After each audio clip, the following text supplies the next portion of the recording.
A deal has been reached at the UN climate conference in Peru. Almost 200 countries have committed to a framework leading into next year's climate summit in Paris, where the goal will be on a binding accord on reducing greenhouse gas emissions.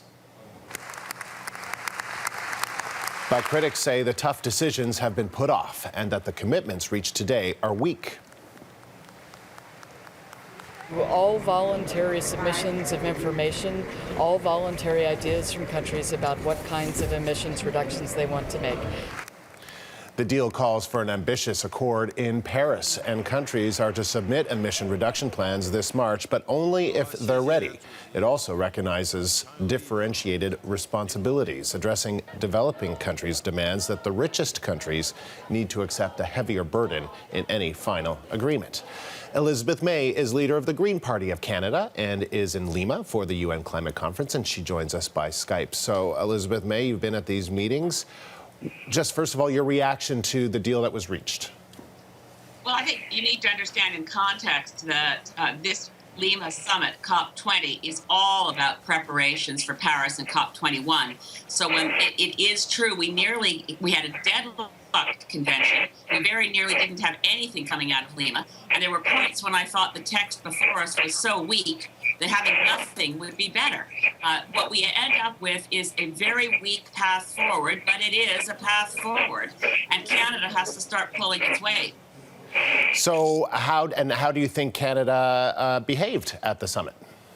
Well, we tried to stay under the radar. Our positions are well known to everyone. We're held in United Nations climate conferences. Canada is regarded as something between irrelevant and rogue. So our views aren't really, no one's waiting with bated breath to see where Canada is on an issue.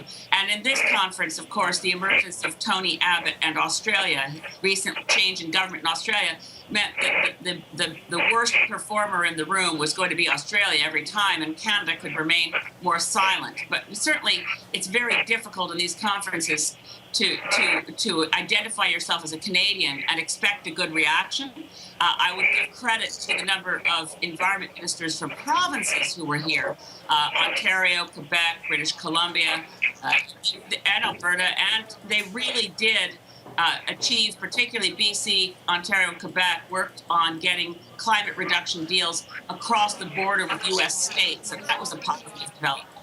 Now, we heard from a youth delegate who attended the talks this morning, and she said Canada is seen as a bully in these meetings. Do you think that's going too far, or is that an appropriate description?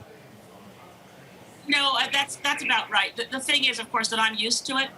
Youth delegates who come here for the first time, young Canadians who love their country, have a very strong, and I don't blame them for having a very strong and emotional reaction of shock at seeing how we behave internationally. As I said, our performance in Lima wasn't nearly as bad as in previous COPs. We were more invisible, but certainly what Canada has done here, ever since Stephen Harper became Prime Minister, at every single annual meeting, Canada has been appalling in our performance and ducking responsibility. We haven't come close to the target that Stephen Harper personally adopted when he was in Copenhagen.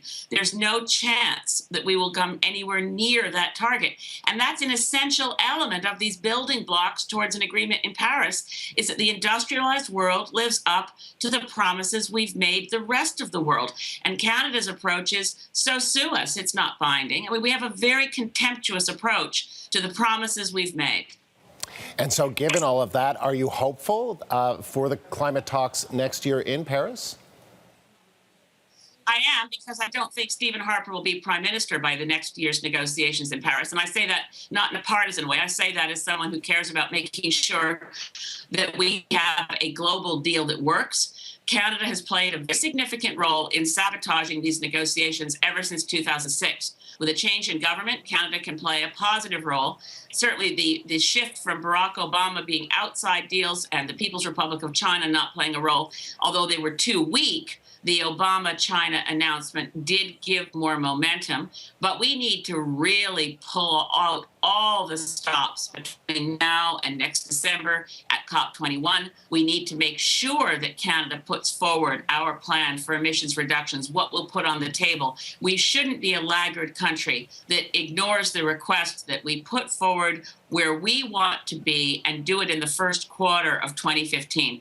I don't think that there's anything that suggests Canada plans to do that right now, but Canadians need to know that's expected of us, and we need to start playing a positive role in these. If we do, I think if we do our part, we change a significant part of the momentum going into COP21 in Paris. We can't afford to fail next year. The atmospheric loadings of greenhouse gases are at the danger point, and to avoid that, we must get a much stronger deal in Paris than we got here in Lima. Elizabeth May, thank you very much. That's Elizabeth May, federal leader of the Green Party, joining us from Lima, Peru.